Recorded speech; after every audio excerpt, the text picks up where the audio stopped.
दोस्तों, स्वागत है आपका हमारे यूट्यूब चैनल फारूक उस्मान पे।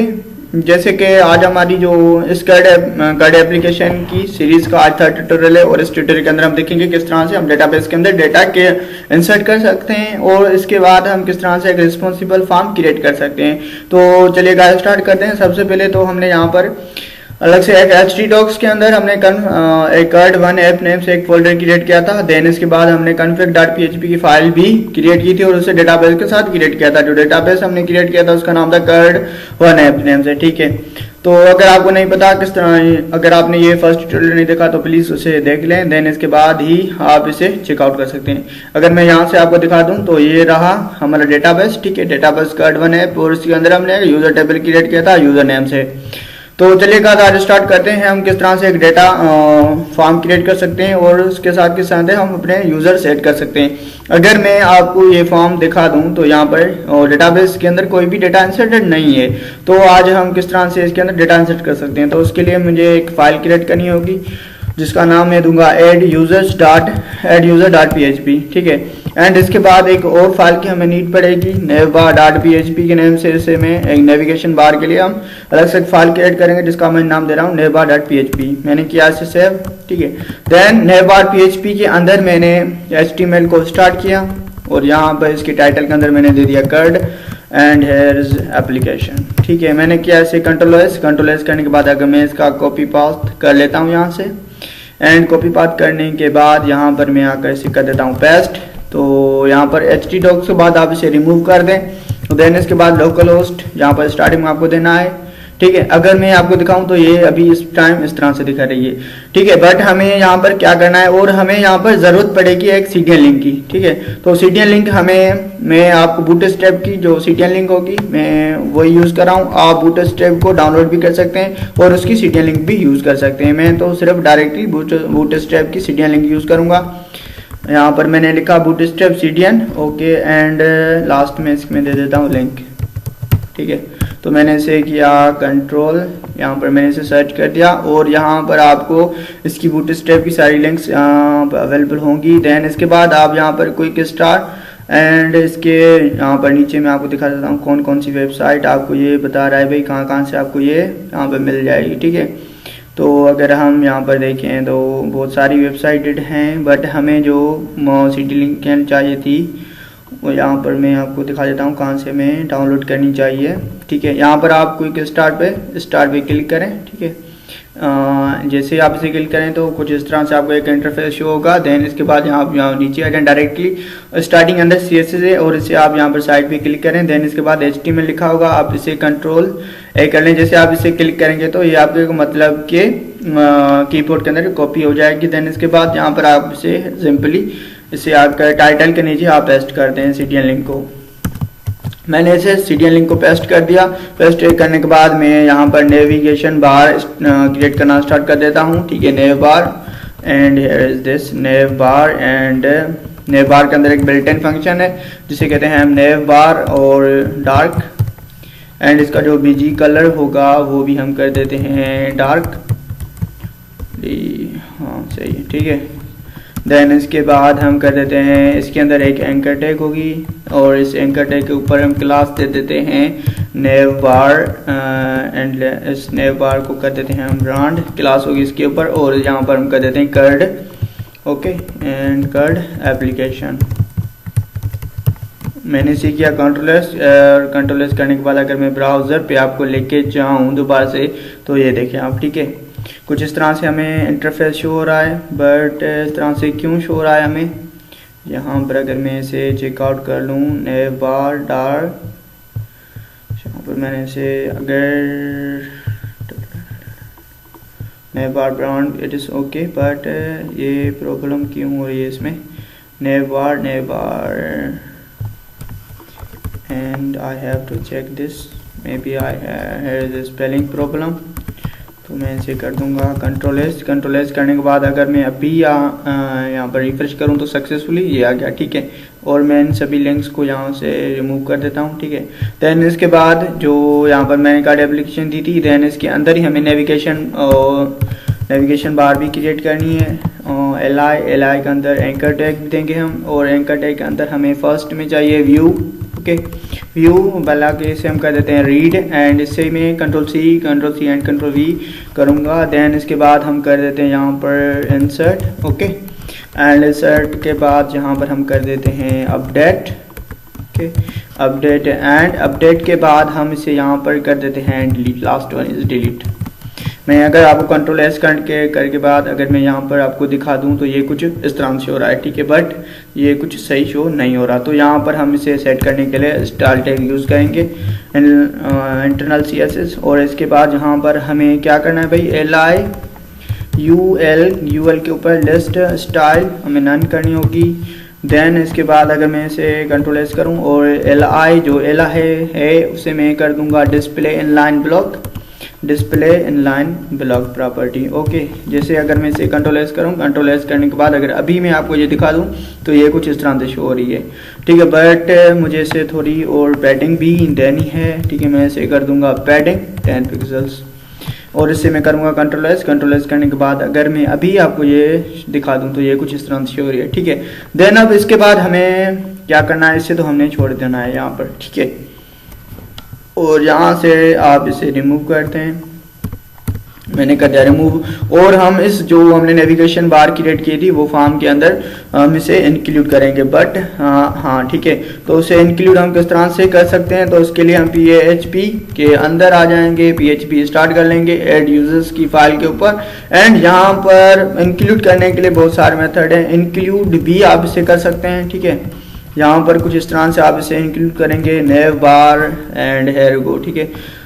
एंड navbar.php के नाम से ये फाइल थी, और इसे मैंने करा कंट्रोल एस करने के बाद इसका मैं कॉपी पाथ कर लूँगा। देन इसके बाद मैं आ जाऊँगा ब्राउज़र पे डायरेक्टली और इसे करूँगा मैं पेस्ट, ठीक है।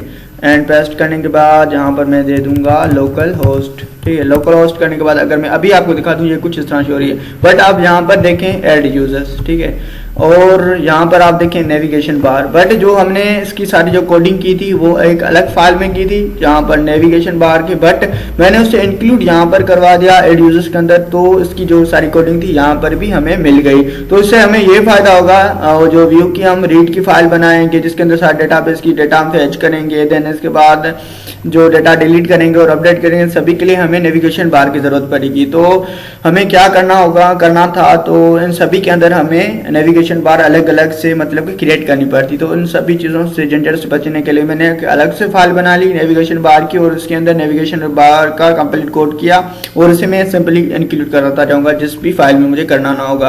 आप यहाँ पर इंक्लूड भी यूज कर सकते हैं और इंक्लूड वंस भी यूज कर सकते हैं, ठीक है। यहाँ पर इंक्लूड वंस भी आप यूज कर सकते हैं। देन इसके बाद होता है रिक्वायर, ठीक है।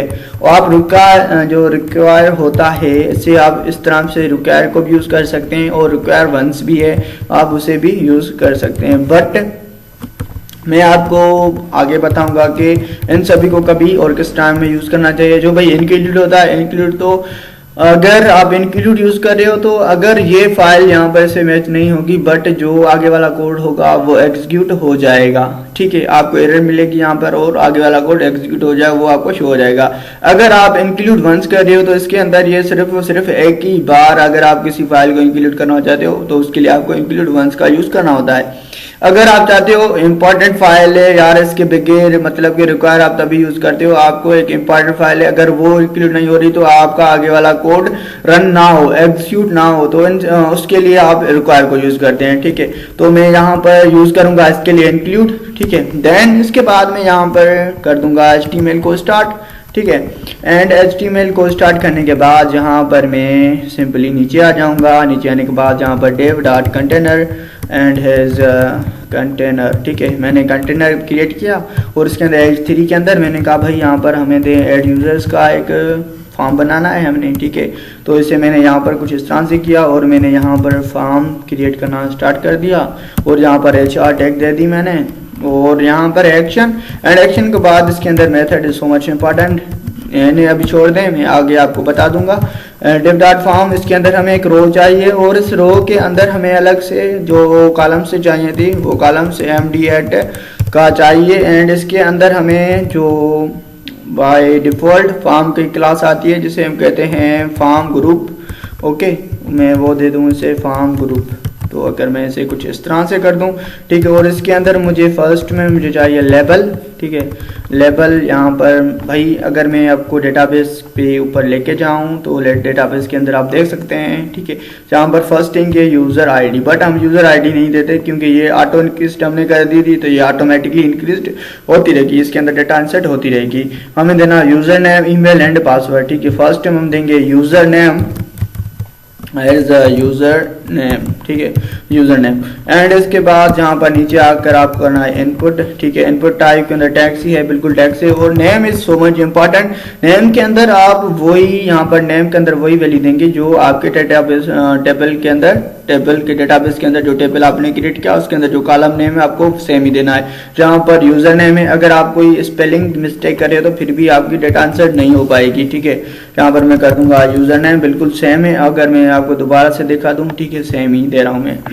देन इसके बाद वैल्यू भी इंपॉर्टेंट होता है, बट अभी के लिए हम वैल्यू को एम्प्टी छोड़ देते हैं और हमें इसे करना होगा रिक्वायर्ड एंड हैज रिक्वायर्ड। अगर कोई भी इसे इस फील्ड को छोड़ के आगे इंसर्ट करके सबमिट कर देता है तो रिक्वायर्ड उसे बताएगा भाई it's field so much important, ये रिक्वायर्ड फील्ड है।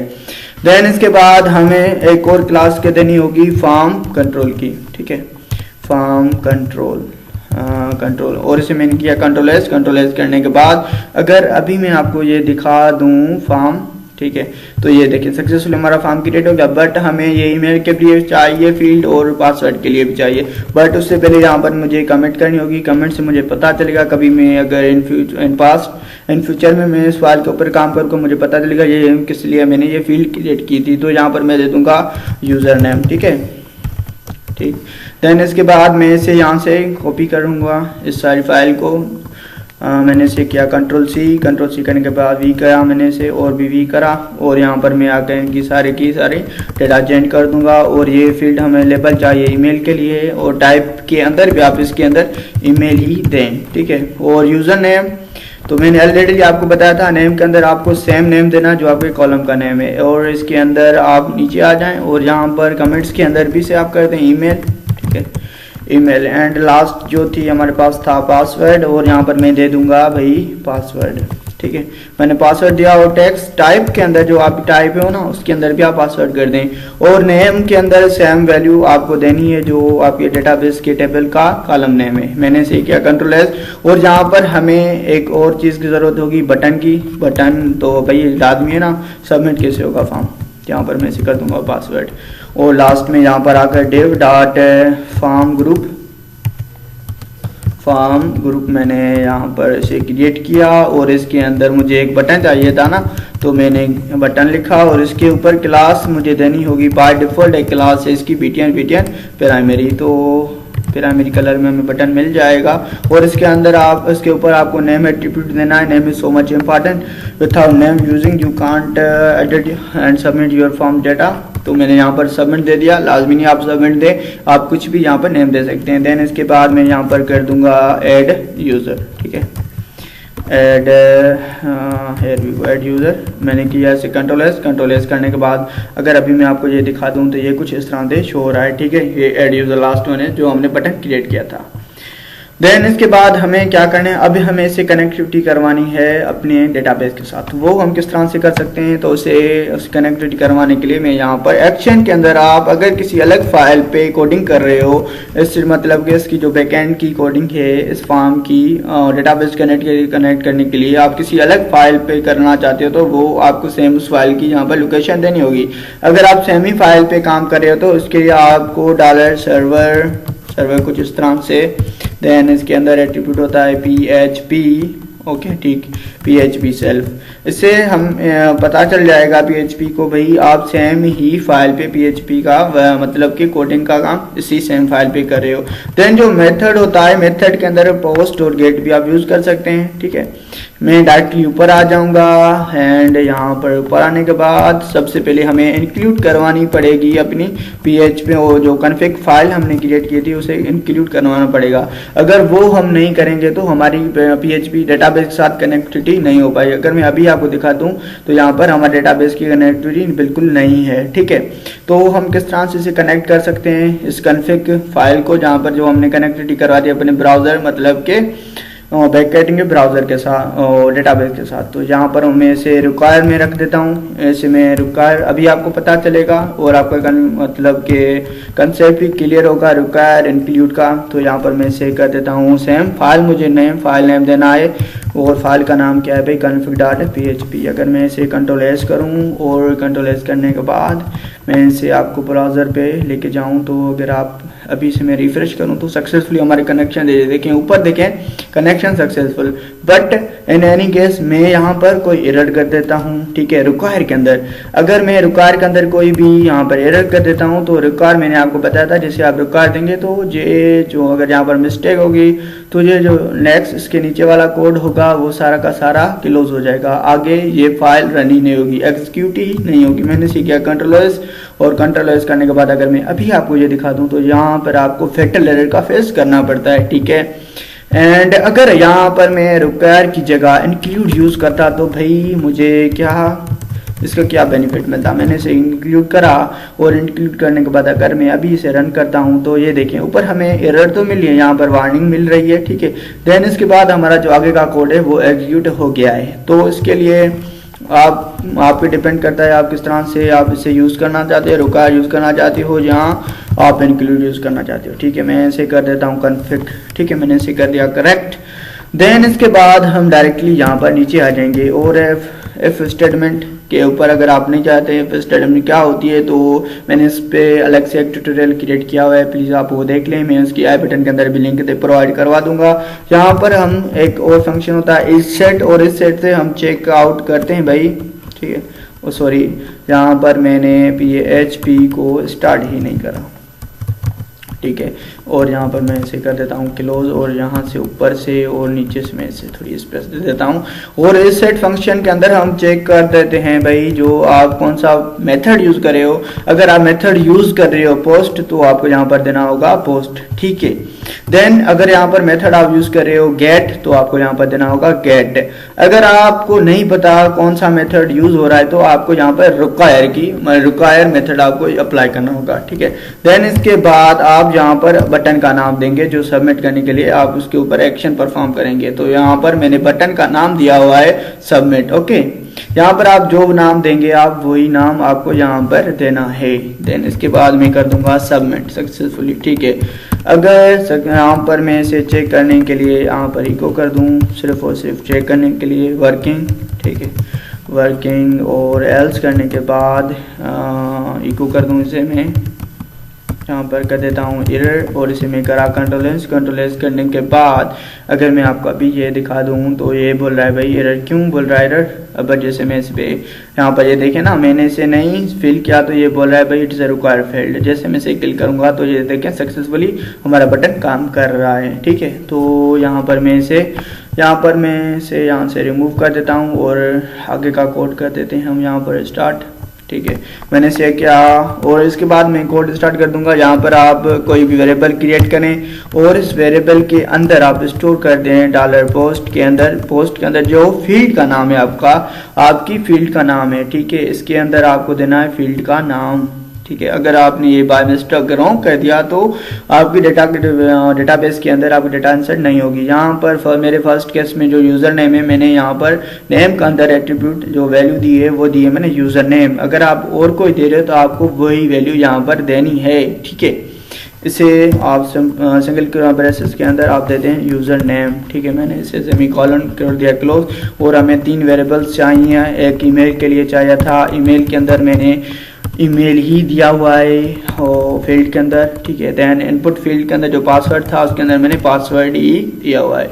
तो यहाँ पर मैं इनका वेरिएबल नेम आप कुछ भी दे सकते हैं, वेरिएबल क्योंकि आप इसके अंदर डेटा स्टोर कर रहे हो। जैसे ये फॉर्म की डेटा इनपुट टाइप के बाद जैसे इंसर्ट होगी उस पर जो सबमिट बटन हमने क्रिएट किया था उसके ऊपर जैसे एक एक्शन परफॉर्म होगा तो ये डेटा यहाँ से ये वेरिएबल्स के अंदर स्टोर हो जाएगी, ठीक है।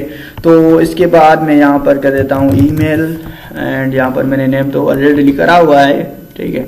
अगर मैं इसे आपको इको करके दिखा दूँ इको एंड इको के अंदर हमारे फर्स्ट वेरिएबल का नाम, देन इसके बाद हम देते हैं यहाँ पर ईमेल एंड यहाँ पर इसके बाद थर्ड वेरिएबल, ठीक है।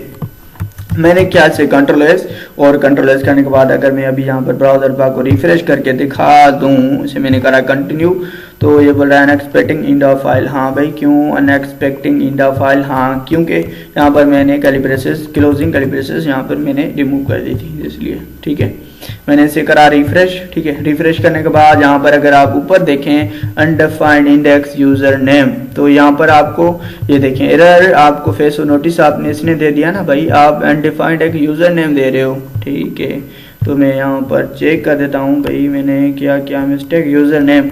हाँ, ये देखें ना, यहाँ पर मैंने इंडेक्स के अंदर अगर मैं इनपुट टाइप के अंदर आपको दिखा दूँ ये यूजर नेम, अच्छा हुआ ये एरर आ गई, वरना आपको पता नहीं चल पाता। अगर आप एरर कर देते तो आपको इस एरर का फेस करना पड़ता। ठीक है, मैंने इसे क्या रिफ्रेश करने के बाद ये देखें सक्सेसफुली कनेक्शन हमारे डेटाबेस की हो गई। और इसके बाद मैं इसे यहाँ पर डेटाबेस की जो कनेक्टिविटी के अंदर मैंने यहाँ पर ये मैसेज दिया हुआ था, मैं इसे कर देता हूँ रिमूव। अगर एल्स पार्ट में अगर ये नहीं रन हो रहा तो तभी हमें ये यहाँ पर मैसेज हो। ठीक है, तो यहाँ पर जो फर्स्ट मैसेज होगा वो क्लियर हो गया। देन इसके बाद अगर मैं दिखाऊँ आपको हमारी डेटा आंसर जो हमने की थी वो सक्सेसफुली मुझे शो हो रही है। यूज़र जुआ खान उस्मान 1 gmail.com एंड 77867। ठीक है, देन इसके बाद हम इसे किस तरह से डेटाबेस के अंदर इंसर्ट कर सकते हैं इस डेटा को, तो चलिए स्टार्ट करते हैं। देन इसे मैं इको को यहाँ से कर दूंगा रिमूव। और जो डेटाबेस के अंदर हम डेटा इंसर्ट करते हैं उसके लिए जो क्यूरी होती है उसे करते हैं insert into, and last one is आपका डाटा, मतलब कि डेटाबेस के अंदर टेबल का नाम।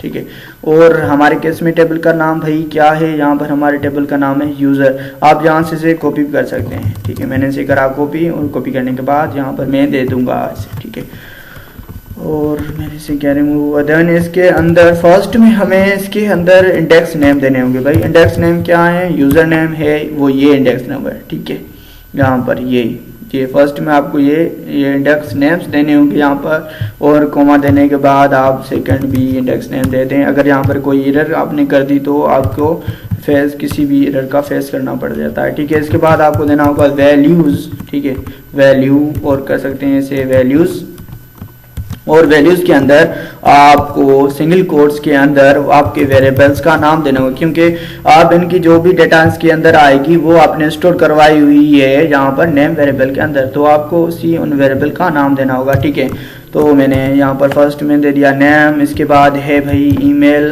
ओके, ईमेल सेम नेम ही आपको देने हैं जो आपने वेरिएबल्स क्रिएट किए हुए हैं। देन इसके बाद यहाँ पर आपको देना होगा पास। ठीक, मैंने इसे यहाँ पर कर दिया। देन यहाँ पर मैं इस क्यूरी को क्लोज कर देता हूँ, और इस क्यूरी को मैं एक वेरिएबल के अंदर स्टोर कर देता हूँ। मुझे क्योंकि इसे एग्जीक्यूट करवाने के लिए इसे चेक भी करना होगा ना, तो इसलिए मैं इन सारी, अगर मैं इसे किसी वेरिएबल के अंदर स्टोर नहीं कराऊँ मुझे ये कंप्लीट क्यूरी बार बार रिपीट करनी होगी, तो इससे मुझे ज़्यादा टाइम वेस्ट होगा। इसके मैं इस सभी चीज़ों से जनरेट बचने के लिए मैं इसे एक वेरिएबल के अंदर स्टोर कर देता हूँ। मैंने एक क्यूरी नेम से एक वेरिएबल स्टोर किया, क्रिएट किया, और इसके अंदर ये सारी क्यूरी इंसर्ट करवा दी मैंने। देन इसके बाद हम इस क्यूरी को किस तरह से, मतलब कि इस क्यूरी को चेक कर सकते हैं, तो उसके लिए हमें MySQL के अंदर PHP के अंदर एक फंक्शन है जिसे किया जाता है MySQL i क्यूरी नेम से। ठीक है, और इसके अंदर दो पैरामीटर्स पास होते हैं। फर्स्ट आपके जो कनेक्शन फाइल है, ठीक है, कॉन्फ़िग फाइल, इसके अंदर जो आपने query MySQL i connect query चलाई थी उस वेरिएबल का नाम। ठीक है, यहाँ पर मेरे केस में कन नाम का वेरिएबल है तो मैंने यहाँ पर वो दे दिया। देन इसके बाद सेमीकोलन दें। देन इसके बाद यहाँ पर जो इंसर्ट की क्यूरी आप चला रहे हैं इसे आपने जिस वेरिएबल के अंदर इंसर्ट किया हुआ है आपको वो क्यूरी वो पासवर्ड यहाँ पर वो वेरिएबल नाम देना होगा। अगर आप किसी वेरिएबल के अंदर इंसर्ट नहीं करिए तो यह आपको कम्प्लीटली क्यूरी इसके अंदर करनी होगी। ठीक है, तो मैंने इसके अंदर दे दिया। ठीक है, और इसे मैं कर दूंगा और डाई। अगर मैं भी ये क्यूरी रन ना हो रही हो, इसमें कोई एरर आ रहा हो, तो ये आगे का कोड एग्जीक्यूट ना हो और हमें एरर मिल जाए। एरर क्या मिल जाए भाई, क्यूरी इज फेल्ड। ठीक है, फेल्ड कर दिया। और इसके बाद एक MySQL का बिल्ट इन फंक्शन जिसे MySQL एरर कहा जाता है, MySQL एरर फंक्शन। ठीक है, एरर, और इसके अंदर आप एक पैरामीटर पास होता है, देन वही आपकी कनेक्शन फाइल। बहुत सारे लोग यहाँ पर कंफ्यूज्ड हो जाते हैं, कोई यहाँ पर जो इंसर्ट क्यूरी चलाते हैं वही सेम वेरिएबल यहाँ पर दे देते हैं, बट आपको यहाँ पर कनेक्शन वेरिएबल ही देना है। देन इसे भी मैं एक वेरिएबल के अंदर स्टोर कर दूंगा। इसे मैं कर देता हूँ फायर वेरिएबल के नाम से, इसे मैं स्टोर कर दिया मैंने। इस सारी क्वेरी को, क्योंकि हमें ये क्वेरी रन भी करवानी है, इसे चेक भी करवाना है इफ स्टेटमेंट के अंदर। ठीक है, मैंने इफ स्टेटमेंट चलाई और इफ स्टेटमेंट के अंदर फायर को मैंने कर दिया स्टोर, और यहाँ पर मैंने कमेंट कर दी भाई इको, जैसे ही हमारा डेटा सक्सेसफुली इंसर्ट हो जाए तो हमें मैसेज मिल जाए डेटा, ठीक है, इंसर्टेड एंड इंसर्टेड। अगर maybe in any case हमें कोई भी एरर होती है, कोई भी एरर मिल जाती है, डेटा इंसर्ट नहीं हो पाती, तो हमें एल्स पार्ट में हमें पता चलना बताए हमें भाई आपकी डेटा इंसर्ट नहीं हुई, data any error in inserting. ठीक है, इंसर्टिंग मैंने इसे किया कंट्रोल एस करने के बाद अगर मैं अभी आपको फर्स्ट में आपको सेम यहाँ पर आपको लेके आऊँ डेटाबेस के अंदर, अगर हमें यहाँ पर दिखा दूँ रिफ्रेश करके मैं भी आपको दिखा देता हूँ। ठीक है, तो इसके अंदर कोई भी डेटा इंसर्टेड नहीं है। ठीक है, तो यहाँ पर आकर हम इसे भी रिफ्रेश यहाँ से कर देते हैं। ठीक है, मैंने इसे किया रिफ्रेश, ठीक है, और इसके अंदर डेटा मैंने इंसर्ट कर दी यहाँ पर फारूक उस्मान, और यहाँ पर मैं इसे पासवर्ड दे देता हूँ 6789। ठीक है, और मैंने इसे किया एक बार, ये देखें मैंने ये पासवर्ड दिया, इसे मैंने ऐड कर दिया, तो ये सक्सेसफुली हमारा डेटा इंसर्ट हो गई। अगर मैं आपको यहाँ पर ब्राउज़र पे डेटाबेस के अंदर ऊपर लेके जाऊँ तो यहाँ पर 2 बार हमारी डेटा इंसर्ट हो गई होगी, क्योंकि फर्स्ट टाइम ये खुद एक्सक्यूट हो गया था डायरेक्टली, जो फर्स्ट टाइम इसे चेक कर रहे थे, देन इसके बाद हमने जो सेकंड डेटा इसके अंदर इंसर्ट करवाई थी। जो ये देखें यहाँ पर ये 2 टाइप मतलब डेटा इंसर्ट हो गई। बट यहाँ पर एक और प्रॉब्लम है भाई, जो आपका पासवर्ड है, कोई भी मे भी कोई हैकर आ जाता है आपके पासवर्ड डेटाबेस को मतलब हैक करने के बाद, तो जितने भी आपके यूजर्स होंगे उन सभी की डिटेल्स वो मतलब कि चोरी कर सकता है। तो इस चीज़ से बचने के लिए आप यहाँ पर यूज़ कर सकते हैं एक आपको हेक्साडेसिमल मतलब के पासवर्ड को एनक्रिप्टेड करना होता है, इसके लिए MD5 आप यूज़ कर सकते हैं।